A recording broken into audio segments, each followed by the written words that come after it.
এয়া আমি এতিয়া গুৱাহাটীত আছোঁহি আজি কালি আহিলোঁ ট্ৰেইনত আৰু এতিয়া আমাৰ বন্ধু এজনৰ এয়া ছোৱালী হয় নামটো ক'ম তাৰপৰা পূজা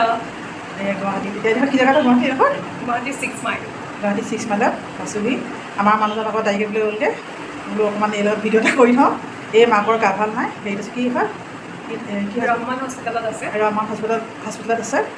মাকক চাবলৈ আহিলোঁ যিহেতু আমাৰ মানুহজনৰ একেবাৰে সুখীত বন্ধু আৰু সুখীত বন্ধুৰ ছোৱালী ডাঙৰ ছোৱালী পূজা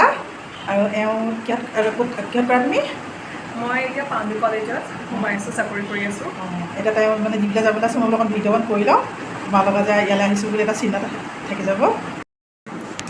এই আমাৰ গোলাঘাটৰে হয় আমাৰ বন্ধু মানুহজনৰ গোলাঘাট কঠীয়াতলী তেখেতৰ ঘৰ এতিয়া গুৱাহাটীত আছেহি আৰু ৰুম লৈ মানে আছেহি ল'ৰা থাকেহি ছোৱালী থাকেহি আৰু এই ৰুমতে আমিও আহিলোঁ মাকক চাই মেলি এতিয়া আৰু ইয়াতে খাই বৈ ঘৰলৈ যামগৈ